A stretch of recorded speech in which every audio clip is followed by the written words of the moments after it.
আহির দ্রুত ঘরে ঢুকল। তার চোখে মুখে অস্বস্তির ছাপ স্পষ্ট, নিঃশ্বাসে অজানা এক অস্থিরতা। ব্যাগের ভেতরে হাত চালিয়ে কি যেন খুঁজতে লাগলো। হাতের আঙুল কাঁপছিল, প্রতিবারই খালি হাতে বেরিয়ে আসছিল, যেন প্রয়োজনীয় জিনিসটা কোথাও হারিয়ে গেছে। হঠাৎ হতাশ ভঙ্গিতে দীর্ঘশ্বাস ফেলল।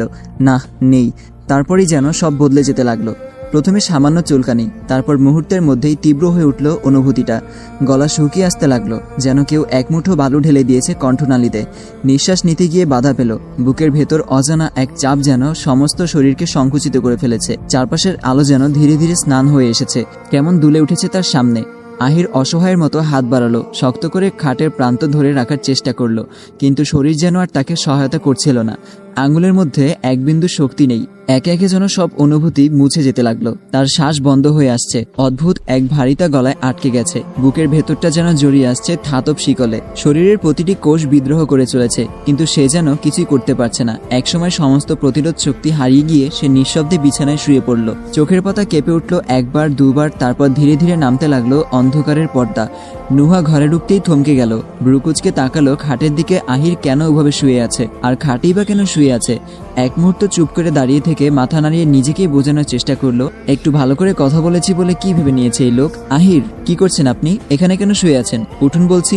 কোনো সাড়া নেই। নুহার বিরক্তি এবার অস্বস্তিতে বদলে গেল। একটু ঝুঁকে আহিরের মুখের দিকে ভালো করে তাকালো। স্বাভাবিকের তুলনায় যেন একটু ফ্যাকাশে লাগছে, ঠোঁটের কোণে হালকা নীলচে আভা। বুকের ভেতর শঙ্কার ঢেউ উঠতেই সে ভয় মেশানো গলায় আবার ডাকলো, আহির, শুনতে পাচ্ছেন? কি হয়েছে আপনার? আহিরের নিথর দেহ কোনো প্রতিক্রিয়া দেখালো না।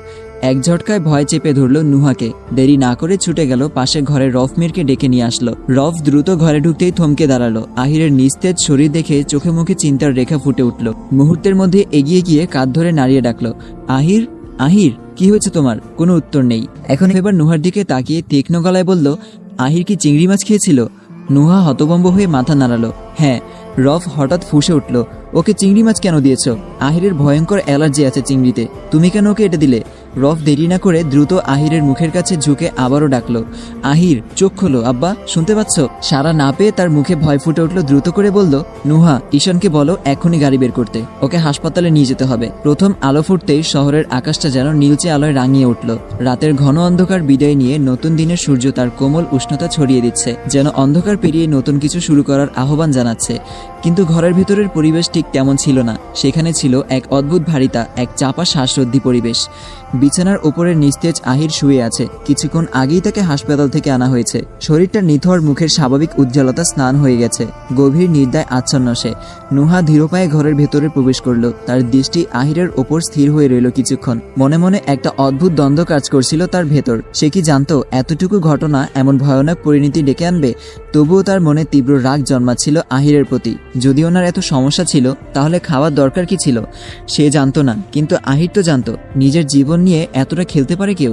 এমন ভাবনার মাঝেই ঘরে প্রবেশ করলো আরিফা বেগম। আরিফার চোখে গভীর উদ্বেগ, মুখে ক্লান্তির ছাপ।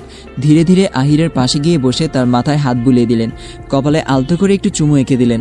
আহিরের অচেতন নিঃশ্বাসের শব্দ যেন আরো ভারী হয়ে উঠল তার বুক। এরপর আচমকা নুহার দিকে তাকিয়ে তার হাত ধরে বললেন, চলো আমার সঙ্গে। কণ্ঠস্বরে কোনো কঠোরতা ছিল না, কিন্তু ছিল দৃঢ়তা। নুহা কিছু বলার সুযোগ পেল না। আরিফা বেগম তাকে প্রায় টেনে নিয়ে এলেন নিচে।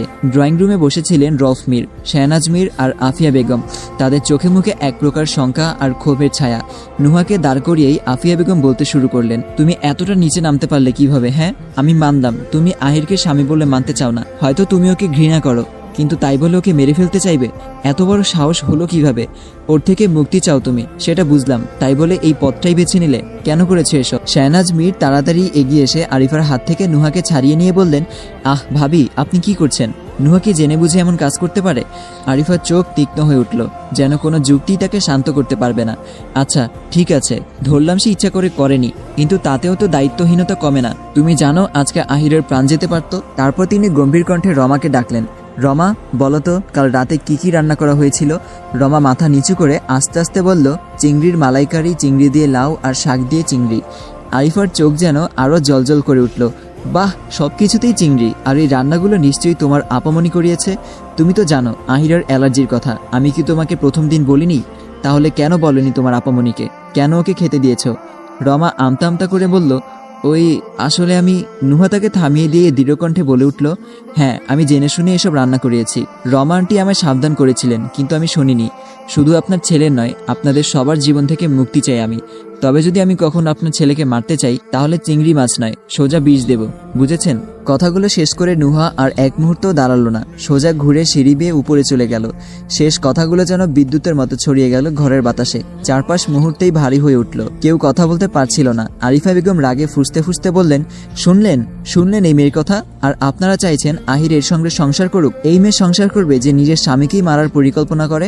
তিনি রফমিরের দিকে তাকিয়ে আরো কঠিন কণ্ঠে বললেন, আমি বলে দিলাম, এই মেয়ের জন্য যদি আমার আহিরের আর কোনো ক্ষতি হয়, তাহলে সেই দিন হয়তো সে এই বাড়িতে থাকবে, নয়তো আমি। নুহা ঘরে পা রাখতেই আহির তার দিকে একচিলতে হাসি দিয়ে তাকালো। আহির বলল, নুহা, নিচে এত চেঁচামেচির কি নিয়ে? আপনি কি আবার চিংড়ি মাছ রান্না করতে বলেছিলেন? আহির কথাটি বলতে গিয়েই একটু মজা করে হাসল। নুহা এক মুহূর্ত তার দিকে তাকিয়ে রইল, তারপর ঠোঁটে এক হালকা হাসি রেখে বলল, একই প্ল্যান কি মানুষ বারবার করে? দেখুন না, আপনাকে মারার জন্য এত কিছু করলাম, তাও দিব্যি বেঁচে আছেন। আহির মুচকি হাসল। আপনি আমাকে মারতে চেয়েছিলেন, তাও আবার চিংড়ি মাছ দিয়ে? এটাও বিশ্বাস করব?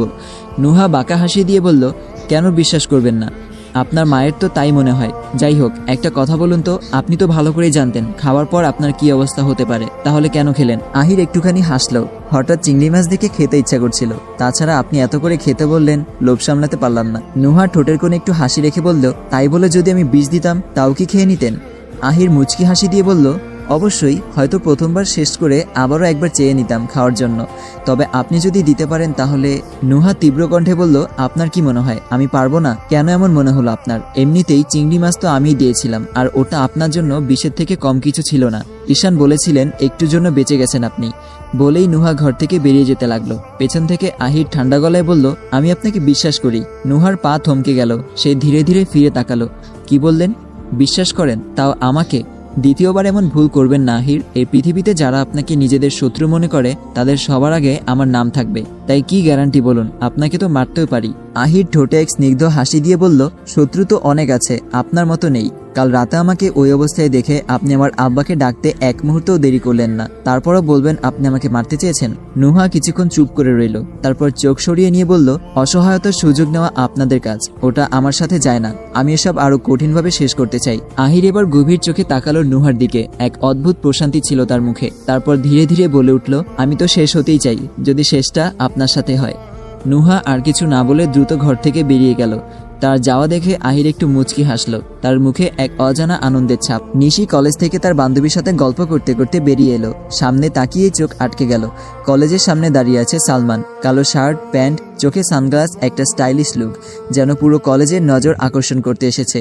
নিশি কিছুক্ষণ এক দৃষ্টিতে তাকিয়ে রইল আর দেখতে লাগলো একের পর এক মেয়েরা এসে সালমানের সাথে কথা বলছে, আর সালমানও হাসি মুখে তাদের সাথে কথোপকথনে মগ্ন। এমন দৃশ্য দেখে নিশি অবাক হয়ে একটু থমকে দাঁড়িয়ে রইল। ঠিক তখনই সালমান তার দিকে চোখ তুলে মুচকি হাসি দিয়ে বলল, আরে ক্যাকটাস, মানে নিশি ম্যাডাম, আপনি এখানে কি করছেন?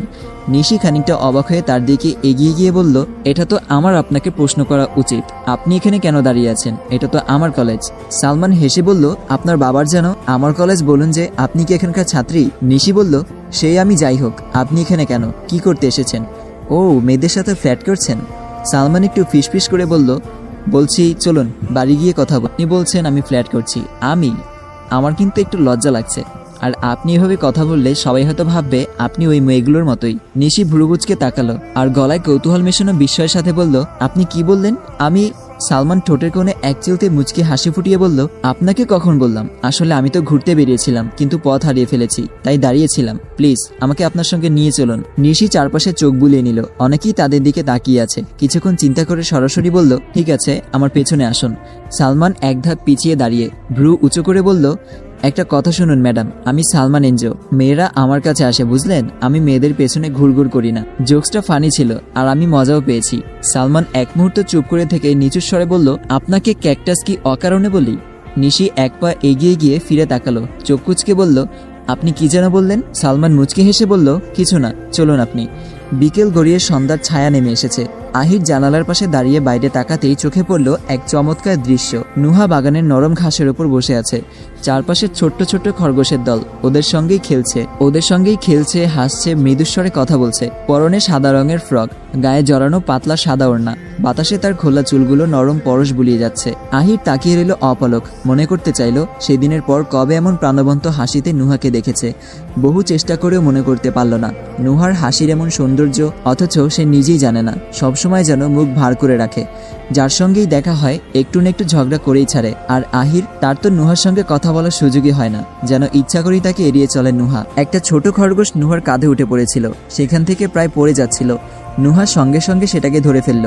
আহির মুগ্ধ চোখে সেই দৃশ্য দেখতে লাগলো। ঠোঁটের কোণে হাসির রেখা ফুটে উঠল, কিন্তু মুহূর্তেই সেই হাসি মিলিয়ে গেল। শাহির এসে নুহার পাশে বসেছে, কি যেন বলছে তাকে। কিছুক্ষণ পর নুহা হাসতে শুরু করলো।